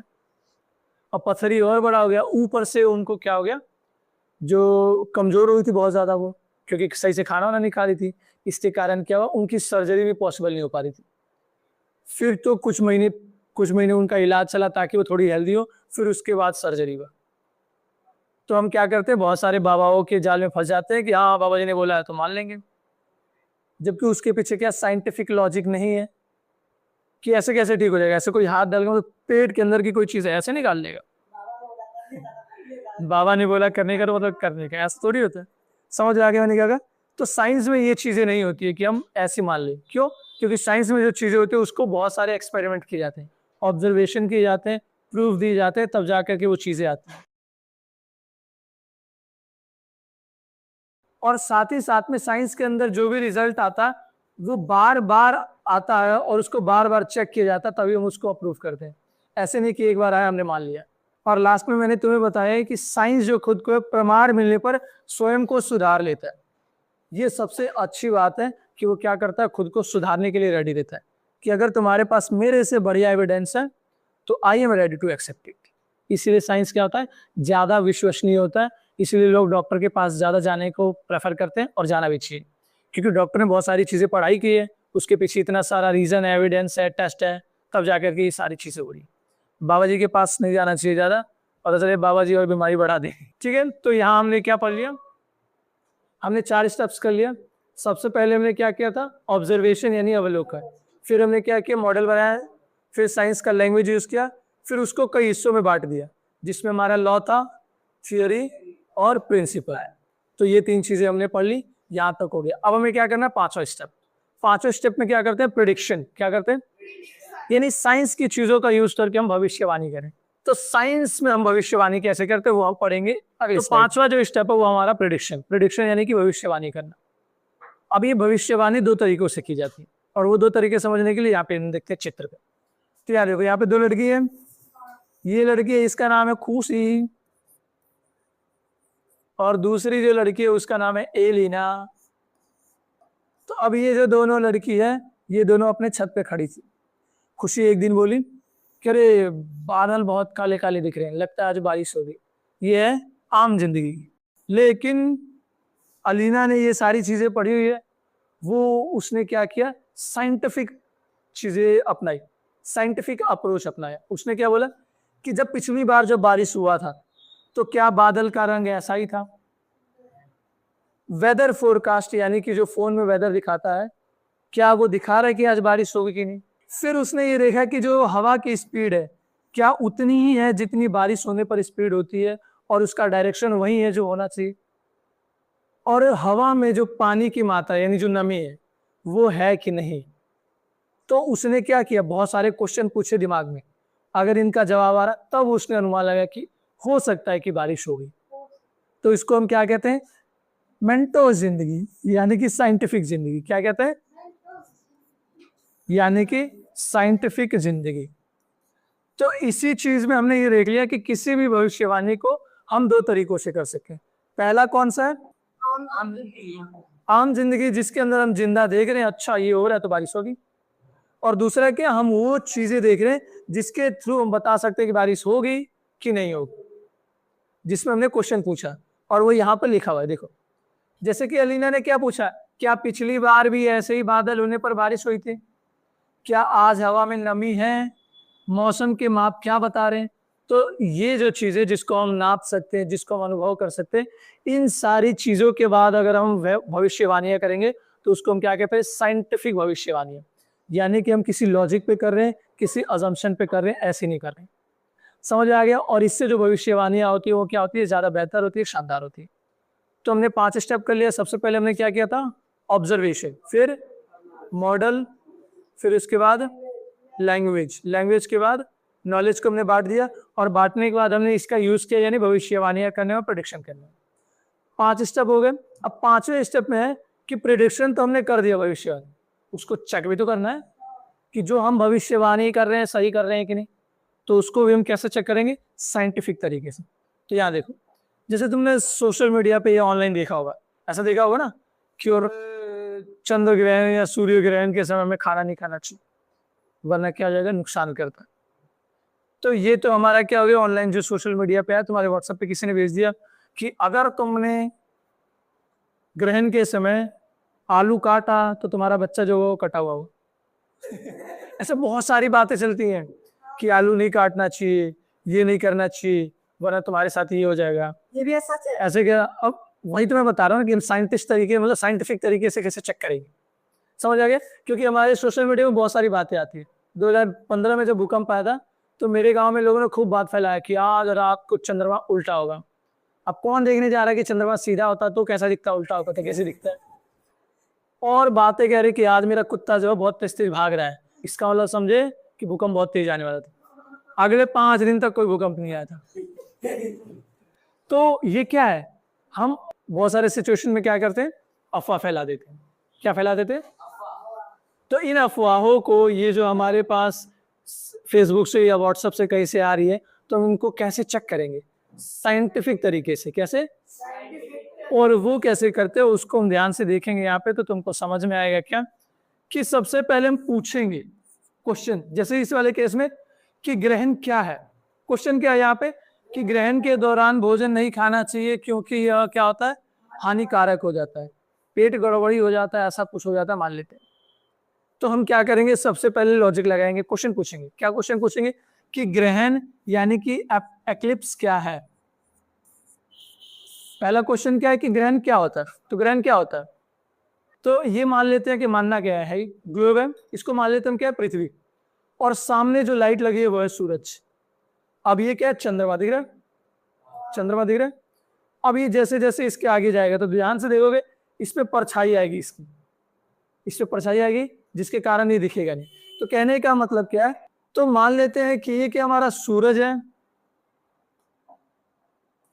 और ये हमारी पृथ्वी और ये है हमारा क्या, छोटू सा चंद्रमा। तो अब आप यहां पर ध्यान से देखेंगे, क्या देखेंगे कि जब सूरज की लाइट यहां से आ रही है तो चंद्रमा पे पड़ रही है, तो चंद्रमा हमको दिखाई देगा। कहने का मतलब क्या है कि अब ये जो चंद्रमा है वो क्या हो जाएगा, यहां आ गया, क्योंकि चंद्रमा हमेशा घूमता रहता है पृथ्वी के चारों ओर। तो वो यहां आ गया, कहां आ गया, यहाँ पे पृथ्वी के ठीक पीछे। तो अगर पृथ्वी के ठीक पीछे चंद्रमा आ गया तो क्या सूरज की रोशनी अब चंद्रमा पे पड़ेगी, नहीं। तो इसका मतलब क्या है, इसका मतलब है कि अब हमको चंद्रमा नहीं दिखाई देगा, क्योंकि लाइट तो इधर से इधर निकल जा रही है और जो दूसरी लाइट यहां से आ रही होगी वो भी क्या हो जाएगी, नीचे निकल जाएगी। तो अब चंद्रमा हमको कैसा दिखेगा, बिल्कुल अंधेरा, और वहां पे हमें चंद्रमा दिखाई नहीं देगा। क्यों? क्योंकि जो लाइट आने वाली थी उस लाइट को पृथ्वी ने क्या कर दिया, रोक लिया। तो कहने का मतलब क्या है कि पृथ्वी की परछाई पड़ गई इस पे। तो अगर पृथ्वी की परछाई पड़ रही है तो इसको हम क्या कहते हैं, ग्रहण। और ये कौन सा ग्रहण है, चंद्र ग्रहण। सेम केस इसका उल्टा हो सकता है कि जब चंद्रमा बीच में आ रहा है तो सूरज की लाइट पृथ्वी के ऊपर नहीं पड़ रही है, नहीं पड़ रही है। और इसी तरीके से क्या हो रहा था, चंद्र ग्रहण में भी हो रहा था। तो जब चंद्रमा इधर है तो लाइट इस पे पड़ ही नहीं रही है, और लाइट पड़ नहीं रही है तो इसको हम क्या कहते हैं, ग्रहण। तो सबसे पहला क्वेश्चन साइंटिफिक तरीके से अगर हमें चेक करना है, अगर हमको किसी भी चीज को, किसी भी भविष्यवाणी को साइंटिफिक तरीके से चेक करना है, तो हम क्या करेंगे, क्वेश्चन पूछेंगे कि ये क्या है। तो ग्रहण क्या है कि जब सूरज और चंद्रमा के बीच में पृथ्वी, या फिर पृथ्वी और सूरज के बीच में चंद्रमा आ जाए और कोई एक नहीं दिख रहा, तो उसको हम ग्रहण कह देते हैं। तो जैसे इसको कौन सा ग्रहण कहेंगे हम, चंद्र ग्रहण। ठीक है, तो चंद्र ग्रहण क्या होता है, परछाई है एक तरीके से। तो क्वेश्चन का पहला हल तो ये हो गया कि चंद्र ग्रहण क्या होता है, परछाई है। क्या है, शैडो है। अब हम क्या क्वेश्चन करेंगे, क्वेश्चन तो हो गया। क्वेश्चन करने के बाद हम ये देखेंगे कि क्या जब ग्रहण लगता है, या फिर मान लो तुम्हारा खाना यहाँ रखा हुआ और इसके सामने कोई पेड़ आ गया, तो पेड़ की परछाई पड़ेगी, इस पे पड़ेगी ना, तो क्या खाना खराब हो जाएगा, नहीं। तो पहला हमने देखा कि ग्रहण क्या है, ग्रहण है परछाई। अब परछाई आने के बाद खाना खराब हो जाता है, नहीं। तो इसका मतलब क्या है कि ग्रहण आने के बाद हमारा ये वाला खाना कैसे खराब हो जाएगा, नहीं होगा। तो कोई सा भी साइंटिफिक एविडेंस ऐसा नहीं है जिसमें ये बताया जाता है कि ग्रहण लगने पे खाना खराब होता है। ठीक है, और ये बात मैं खुद से नहीं कह रहा हूँ, तुम्हारी बुक में भी लिखा हुआ है और ऑनलाइन सर्च करोगे वहां भी मिलेगा। ठीक है, कि ग्रहण के समय जो खाना है वो खराब हो, इसका कोई भी साइंटिफिक एविडेंस नहीं। समझ आ गया। तो साइंटिफिक तरीके से हम कैसे चेक करेंगे किसी भी चीज को, सबसे पहले हम क्या देखेंगे, क्वेश्चन पूछेंगे कि ग्रहण क्या है। फिर हमको पता चला अच्छा ग्रहण का मतलब होता है कि परछाई आ रही। फिर हम पूछेंगे कि क्या जब परछाई यानी कि छाया किसी पदार्थ पे पड़ता है तो क्या उसमें कुछ बदलाव आता है, नहीं आता है, खाना थोड़ी खराब होता है या कोई और चीज थोड़ी बदलती है। तो जब नहीं होती है तो तब हम किस पे निकलेंगे, निष्कर्ष पे, कंक्लूजन निकालेंगे कि देखो भैया ऐसी बात है। समझ में आगे में निकालेगा। तो ये क्या साइंटिफिक तरीके से हमें कोई सा भी सोशल मीडिया का दावा हो गया या कोई सा भी दावा हुआ हो उसको हम क्या कर सकते हैं, चेक कर सकते हैं। अब जैसे कि वो वाली बात है कि आलू को अगर चंद्र ग्रहण में काटा गया तो जो बेबी होगा वो भी क्या होगा, कटा हुआ है। इसको हम साइंटिफिक तरीके से, अच्छा आलू कटने से कोई और चीज कैसे कट जाएगी, नहीं कटेगी।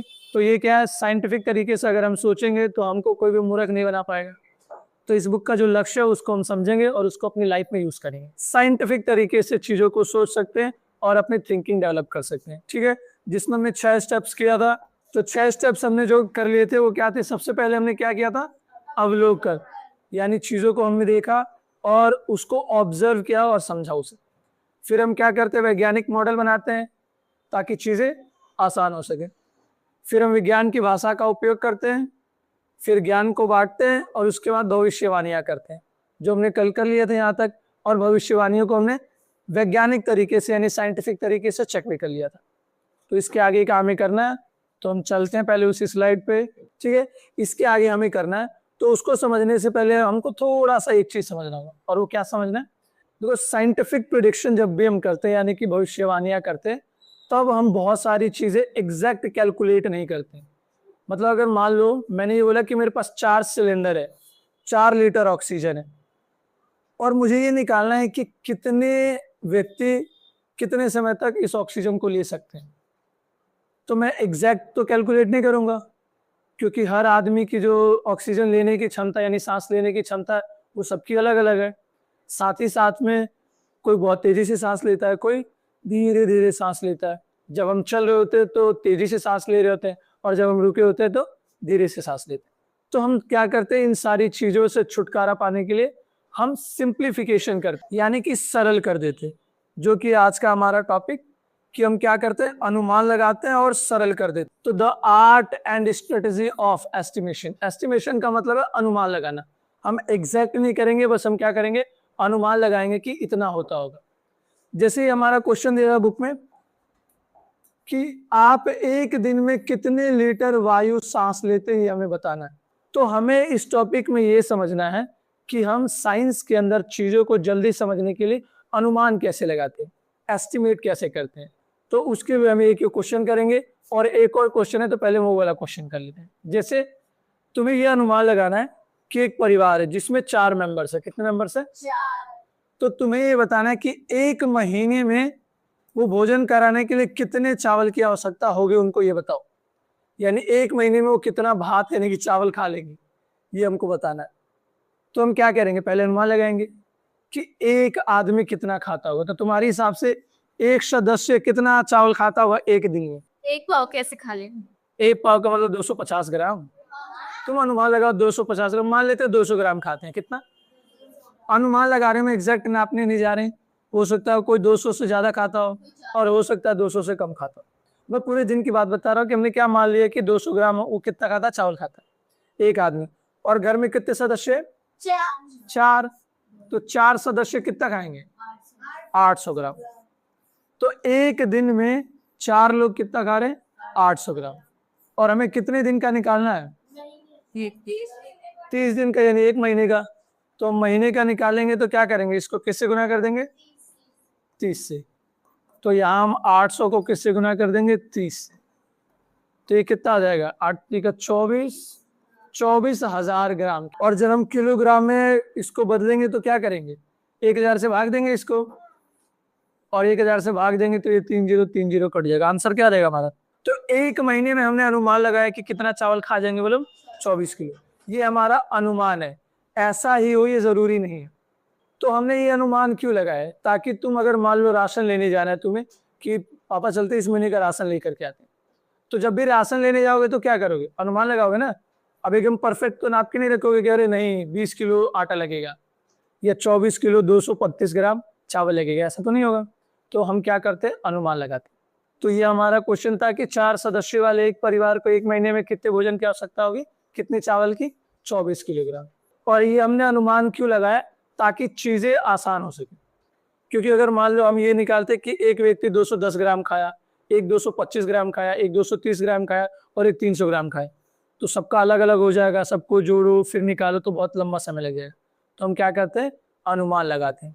तो साइंस के अंदर जब भी हम प्रेडिक्शन लगाते हैं तो उसके अंदर चीजों को नापने के लिए हम क्या करते हैं, अनुमान लगा लेते हैं। बहुत ज्यादा कष्ट नहीं करते। ये स्टेप्स हम दे लेते हैं कि हम कैसे अनुमान लगाएंगे। तो सबसे पहले हम क्या करेंगे, स्थिति को समझेंगे। क्या करेंगे? जैसे हमने स्थिति को ये समझा कि घर में कितने लोग थे, कितने लोग थे? तो सबसे पहले हमने स्थिति को समझना है कि 4 लोग हैं और क्या निकालना हमें, कि वो कितना चावल खा रहे हैं। फिर दूसरा हम क्या करेंगे, ज्ञात राशियों की पहचान करें, यानी हमें क्या क्या निकालना, जो हमें पता है उन राशियों की पहचान करेंगे।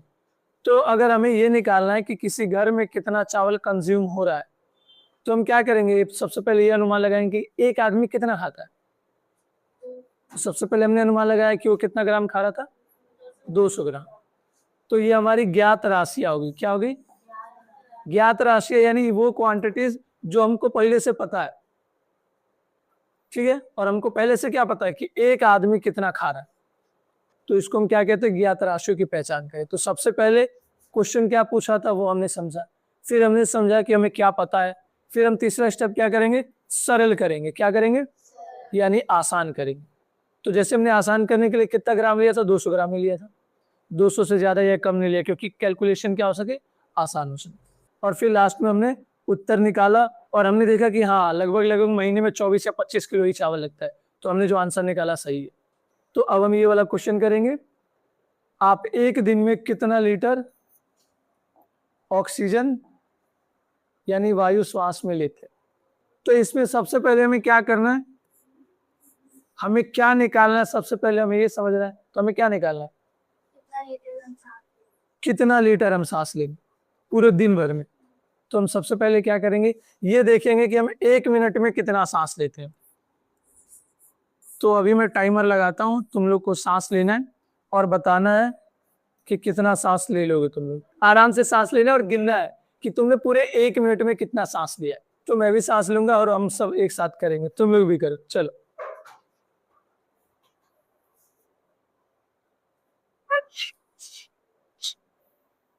तुम्हें कितना सांस लिया? 1.5 लाख। तो बिल्कुल अब यार ध्यान से समझो मैं क्या करूं।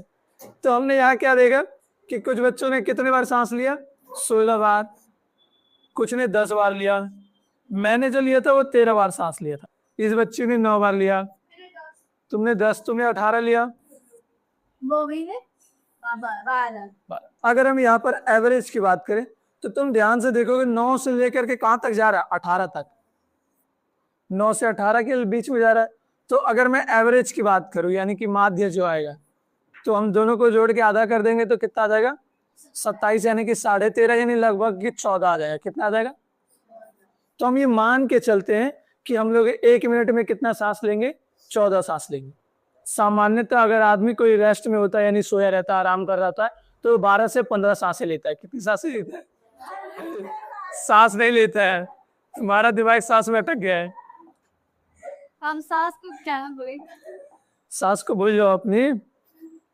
तो हम कितना सांस लेते हैं, सामान्यतः 12 से 15 लेते हैं, पर हमने एवरेज जो निकाला वो कितना था, 14। तो हम मान लेते हैं 14 सांस लेते हैं। ये 1 मिनट का है, हमने 1 मिनट में इतना सांस लिया और पूरे दिन में कितना मिनट है, 1440।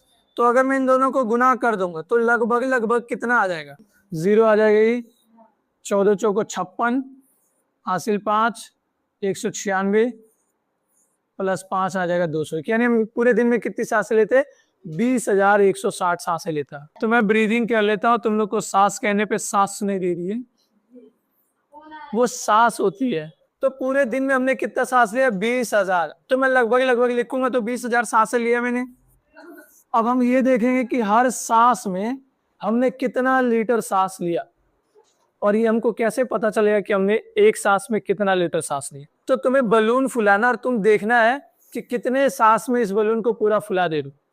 ठीक है, तो पहले हवा लो, फिर भरो इसको, फिर दोबारा हवा भर लो,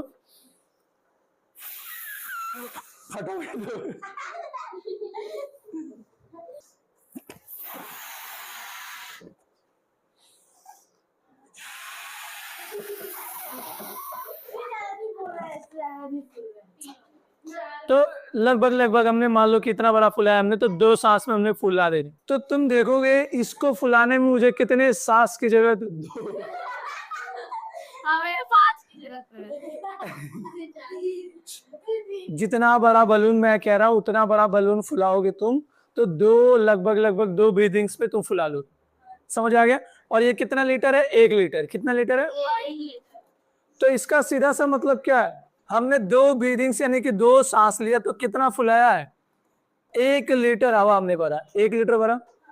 तो अगर मैं ये कहूं कि 1 ब्रीदिंग में यानी कि 1 सांस में हम कितना भरेंगे, आधा लीटर भरेंगे, तो हमको ये पता चल गया कि हम 1 सांस में कितना हवा लेते हैं, आधा लीटर लेते हैं। कितना लीटर लेते हैं, आधा लीटर। तो हमने पूरे दिन में कितना सांस लिया, 20,000, और 1 सांस में हम आधा लीटर ले रहे हैं श्वास। तो इसका मतलब हमने कितना लिया, टोटल 10,000 लीटर लिया। कितना लिया,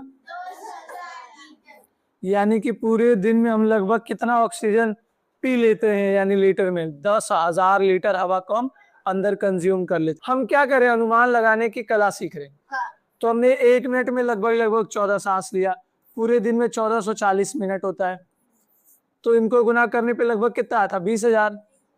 और अभी हमने बलून फुलाया था, पर बलून फुलाने के बाद हमको क्या पता चला कि हमने 1 सांस में आधा लीटर सांस लेते हैं। तो इसका मतलब क्या हो गया, टोटल हम कितना सांस लेते हैं दिन भर में, 10,000 लीटर्स। 5 स्टेप्स कर लिए। छठा स्टेप है साइंस में गलतियों से सीखना। जैसे सबसे पहले डाल्टन भैया ने बोला था, डाल्टन भैया एक वैज्ञानिक थे, वो बताए थे कि दुनिया में कोई भी चीज जो है ना वो एक छोटे कण से बनी है, उस कण का नाम है एटम। क्या नाम है, आइटम नहीं, और इसको हिंदी में कहते हैं परमाणु। तो उन वैज्ञानिकों का मानना था कि हम एटम को और छोटे हिस्सों में बांट नहीं सकते, इसीलिए इनका नाम एटम और परमाणु पड़ा।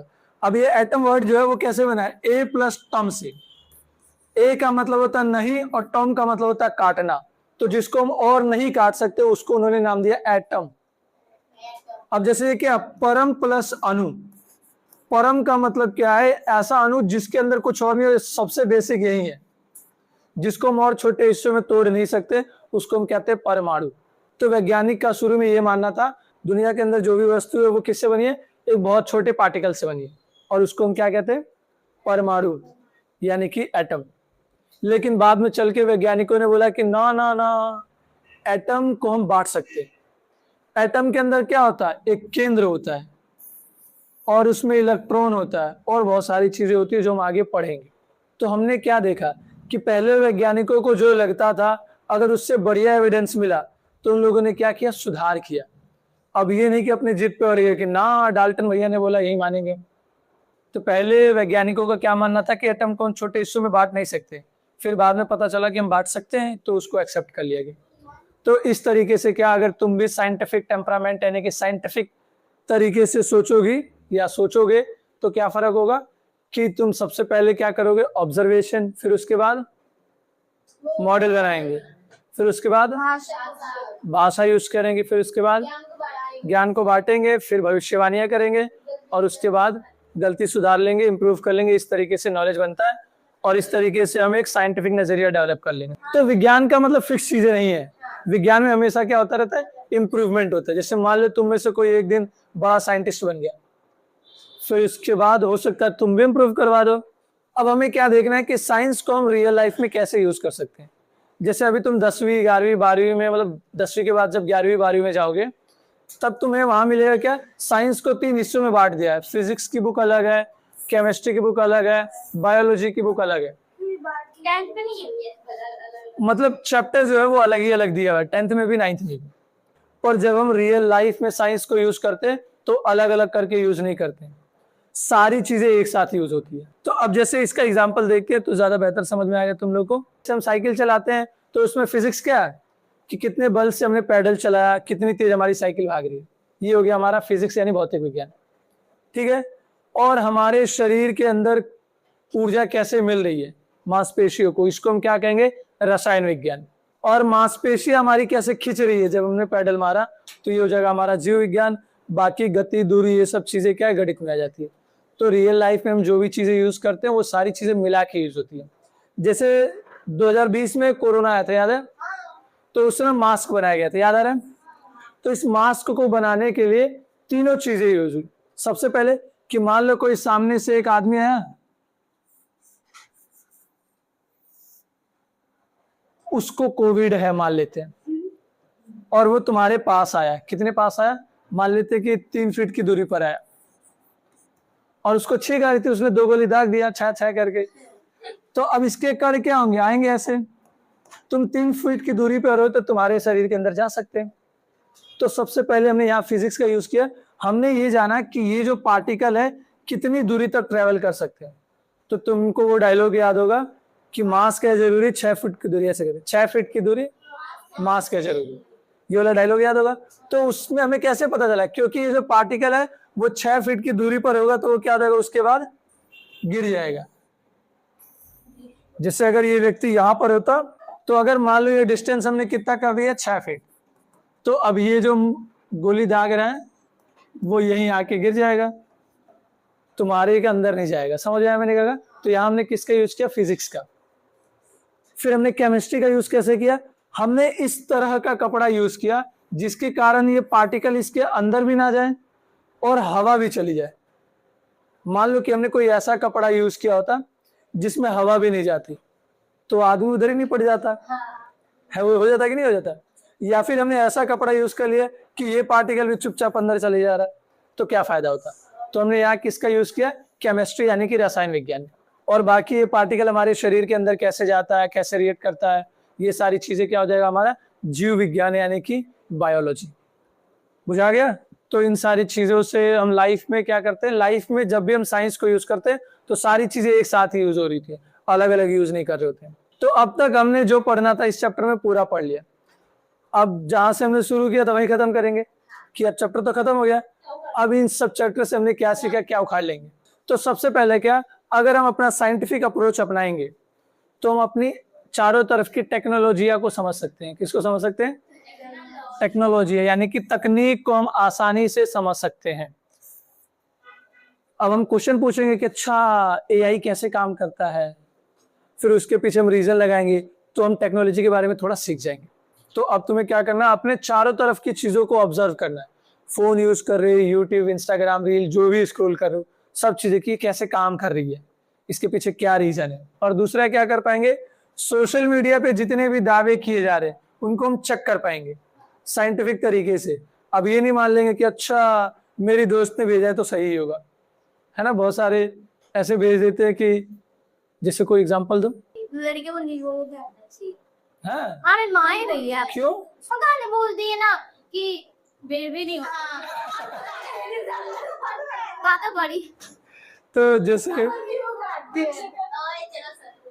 मतलब इस बच्चे की मामी ने क्या कहा कि नींबू काटने से बेबी नहीं होता है, तो इसके पीछे हम क्या लगाएंगे, साइंटिफिक लॉजिक लगाएंगे, साइंटिफिक तरीके से चेक करेंगे कि नींबू काटना होता क्या है, फिर बेबी कैसे होता है, ये हमने पिछले साल पढ़ाई था। क्या इन दोनों का कोई रिलेशन है आपस में? नहीं। तो फिर इन दोनों का कोई रिलेशन नहीं, हमने क्या कर दिया, इसको डिबंक कर दिया, यानी कि इसको बोला भाग यहाँ से। तीसरा हम कर सकते हैं प्राकृतिक दुनिया को और जिज्ञासा से, यानी और बेहतर तरीके से जान सकते हैं अगर हमारे अंदर क्यूरियोसिटी होगा तो चैप्टर होता है खत्म यहीं पे। तो तुम सब रेडी हो ना आगे चैप्टर पढ़ने के लिए? बहुत बढ़िया, एक्सपेरिमेंट करेंगे, बहुत सारी चीजें करेंगे हम, वो सारा इसी पे आएगा, देखते रहना तुम लोग। ठीक है, तुम लोग बहुत चिंता कर रहे हो। तो बस आज के लिए इतना ही, मिलेंगे हम कल, तब तक आप मस्त रहें, स्वस्थ रहें, खुश रहें। तो मिलेंगे हम अगले एपिसोड में, तब तक बाय बाय। हंसो कब?